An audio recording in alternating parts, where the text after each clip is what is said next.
While this logjam is going to cause a massive headache for the city, it's also a safety hazard for those in the area.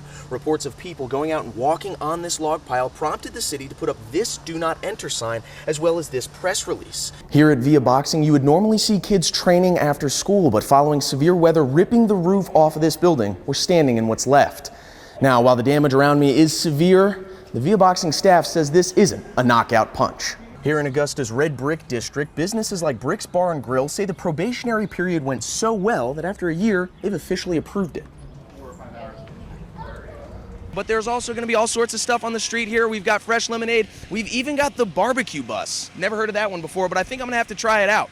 Well, you guys know I'm never one to miss out on the fun, so I'm headed into the leaves. Reporting from outside the library, Tyler Tripodi, Ocali TV.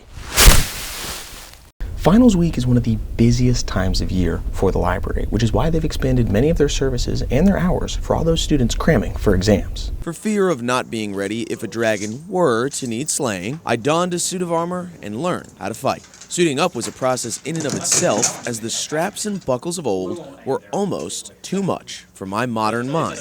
After conquering the armor, I picked up my sword and shield and prepared for calibration. We call the meeting to order.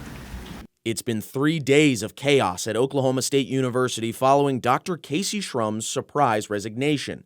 While answers about her departure are few and far between, the Board of Regents has announced the next step toward the future.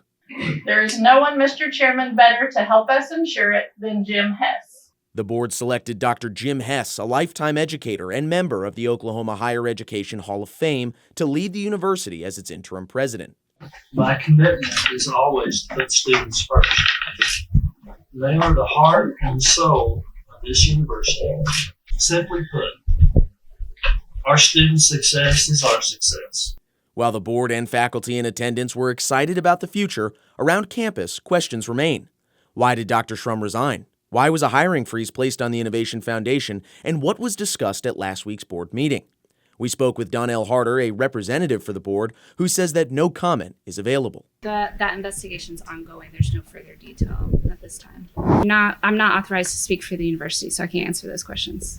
However, we pressed her about the reason for passing the freeze on the Innovation Foundation, and while no direct answer was available, we did learn about new allegations against the foundation. They were presented with some allegations, which they note in those board meetings, and I really encourage you to get those minutes. Those minutes become available 1 month upon the conclusion of the board meeting, so it seems we'll have to wait for more information. The Daily O has reached out to the university and Dr. Schrumm for comment, but no response has reached us yet. Reporting in the Student Union, Tyler Tripodi, The Daily O. Oh no. This is just one of our old pictures of some of the older members of the gym. Missing a roof and with 2 inches of water on the floor, Via Boxing Gym faces a long road to reopening. That damage has knocked the gym out of operation for now and potentially for good in that location.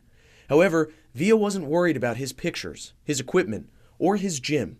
He was worried about the kids who train there. You know, this evening or right now, of course you see I got some of the kids coming up and some other, community members and leaders. They're going to come up here and do some praying with us. The building may be damaged, but the environment that he and the other coaches have created there runs deeper than the cement. This place is starting to become like a second home to me, and it's really sad that this happened. This place is full of God, and I just hope and pray that we get it back soon. No matter how long the process is, Via wants his students to remember that sometimes the challenge is necessary. Even Jesus sent, his disciples out through a storm. So it's not always about the enemy that's coming to try to, shut things down, but sometimes it's for us to reflect back on our faith and where we stand in life. Most college students won't get up early on a Saturday morning to climb stairs. But for students like Rudy Solano, this stair climb is his way of remembering relatives involved in 9/11. So I have a few family members who were paramedics, EMTs, police officers, who were in the Army during 9/11 when it happened. And it's a big tribute to me because I'm representing them. Stories like Solano's are not uncommon. Even as 9/11 becomes an event many students didn't experience, the efforts of clubs like the Fire Protection Society ensure that the sacrifices of that day live on. This being the 8th year that we've done this as a club and as a school, it's important that we show representation and respect for those who had fallen during 9/11, even after 24 years after it's happened. And even if we weren't there when it happened. This year was the event's biggest yet, with over 300 people making the climb. But for Schaefer, the event goes beyond remembrance. It's also a way to bond with his father, a firefighter in New Jersey when the towers went down.